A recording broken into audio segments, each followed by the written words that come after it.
US में Indian students के लिए अब सिर्फ जॉब ऑफर मिल जाना इनफ नहीं रह गया, क्योंकि कई स्टूडेंट्स ऐसे केसेस में फंस रहे हैं जहां कंपनी ने ज्वाइनिंग दे दी, सैलरी पैकेज भी तय हो गया, लेकिन फिर भी लीगली काम शुरू नहीं किया जा सकता।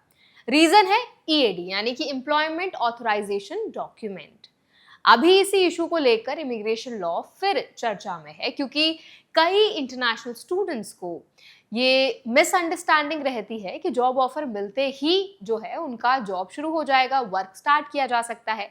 तो आज इस वीडियो में हम समझेंगे यूएस इमिग्रेशन लॉ इस बारे में एग्जैक्टली क्या कहता है, ईएडी क्यों इतना जरूरी है, बिना ऑथराइजेशन काम शुरू करना क्यों रिस्क भरा हो सकता है, इंडियन स्टूडेंट्स किन रूल्स को लेकर सबसे ज्यादा केयरफुल रहें और ऐसे सिचुएशन में उनकी लीगल राइट्स और कंप्लायंस स्टेप्स क्या होते हैं। तो चलिए फिर जल्दी से वीडियो को शुरू करते हैं। हाय, मेरा नाम है वर्षा दुबे और आप मुझे देख रहे हैं एनबीटी टेक एड पर। असल में अमेरिका में इंटरनेशनल स्टूडेंट्स के लिए वर्क ऑथराइजेशन बहुत स्ट्रिक्टली रेगुलेटेड होता है। अगर कोई स्टूडेंट F1 स्टेटस पर है तो हर तरह की एम्प्लॉयमेंट ऑटोमेटिकली अलाउड नहीं होती। कई स्टूडेंट सोचते हैं कि अगर कंपनी ने ऑफर लेटर दे दिया या इंटर्नशिप कंफर्म हो गई तो ज्वाइनिंग तुरंत पॉसिबल है, लेकिन इमिग्रेशन रूल्स के मुताबिक सिर्फ जॉब ऑफर होना काफी नहीं है।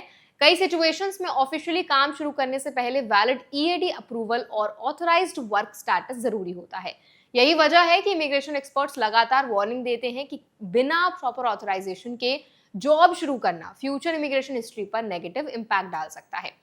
अमेरिका में अनऑथराइज्ड एम्प्लॉयमेंट को सीरियस वायलेशन माना जाता है।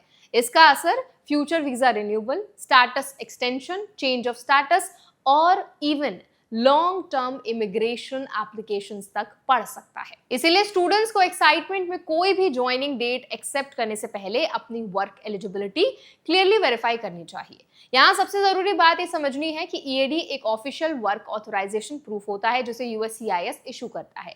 यानी अगर किसी कैटेगरी में ईएडी मैंडेटरी है तो सिर्फ वर्बल अप्रूवल ऑफर, ईमेल या एचआर कंफर्मेशन से लीगली वर्क शुरू नहीं किया जा सकता। स्टूडेंट के पास अप्रूव्ड ऑथराइजेशन होना बहुत ज्यादा ही जरूरी होता है। कई बार स्टूडेंट्स ओपीटी रिलेटेड प्रोसेस या स्टेटस बेस्ड वर्क परमिशन के दौरान कंफ्यूजन में अनऑथराइज्ड वर्क स्टार्ट कर देते हैं और बाद में उन्हें कंप्लायंस इश्यूज फेस करने पड़ते हैं।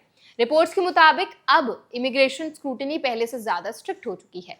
यही कारण है कि यूनिवर्सिटीज और इमिग्रेशन एडवाइजर्स स्टूडेंट्स को लगातार डॉक्यूमेंटेशन प्रॉपर्ली मेंटेन करने की सलाह दे रहे हैं। इंडियन स्टूडेंट्स को खास तौर पर यह ध्यान रखना चाहिए कि ज्वाइनिंग डेट और वर्क ऑथराइजेशन स्टार्ट डेट दोनों मैच करें। अगर ईएडी कार्ड की इफेक्टिव डेट फ्यूचर की है तो उससे पहले काम शुरू करना रिस्की हो सकता है। एक और इम्पॉर्टेंट चीज एम्प्लॉयर कंप्लायंस से जुड़ी है।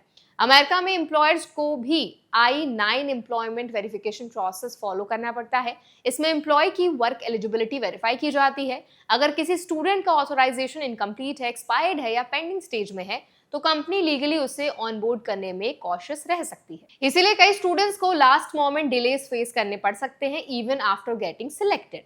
इस पूरे इशू में इंडियन स्टूडेंट्स के राइट्स भी समझना जरूरी है। अगर किसी स्टूडेंट की एप्लीकेशन प्रॉपर्ली फाइल्ड है तो उसे अपने केस स्टेटस, प्रोसेसिंग अपडेट्स और ऑफिशियल नोटिस देखने का अधिकार होता है। स्टूडेंट्स डेजिग्नेटेड स्कूल ऑफिशियल्स यानी डीएसओ से गाइडेंस ले सकते हैं और ऑथराइज्ड इमिग्रेशन एडवाइजर से क्लैरिफिकेशन मांग सकते हैं। लेकिन सबसे जरूरी चीज यही है कि कोई भी एम्प्लॉयमेंट डिसीजन अजम्पशंस पर नहीं बल्कि ऑफिशियल ऑथराइजेशन डॉक्यूमेंट्स पर बेस्ड होना चाहिए। अब क्योंकि प्रोसेसिंग डिलेज और इमिग्रेशन चेकिंग दोनों बढ़ चुके हैं, इसलिए स्टूडेंट्स को पहले से प्लानिंग करनी होगी। Documents mismatch, incorrect reporting, unauthorised internship, cash based work या ऑफ कैंपस अनऑथराइज्ड जॉब जैसी चीजें आगे चलकर सीरियस इमिग्रेशन कॉम्प्लिकेशंस बना सकती हैं। कई स्टूडेंट्स अननोइंगली रूल्स वायलेट कर देते हैं क्योंकि उन्हें लगता है कि सब ऐसा कर रहे हैं, लेकिन US immigration system individual compliance record को बहुत सीरियसली देखता है। कंफर्म जॉब ऑफर होने के बावजूद ईएडी ऑथराइजेशन के बिना वर्क शुरू नहीं किया जा सकता। यानी इमिग्रेशन लॉ में जॉब मिल गई और काम लीगली शुरू करने की परमिशन मिल गई, दोनों अलग चीजें हैं। यही डिस्टिंक्शन अब इंटरनेशनल स्टूडेंट्स के लिए सबसे ज्यादा इंपॉर्टेंट बन चुकी है। तो आई होप ये वीडियो आपके लिए हेल्पफुल रहा होगा। अगर ये वीडियो आपको पसंद आया तो उसको लाइक करें, शेयर करें। ऐसे और वीडियोस के लिए, अपडेट्स के लिए हमारे चैनल एनबीटी टेक एड को भी जरूर सब्सक्राइब करें।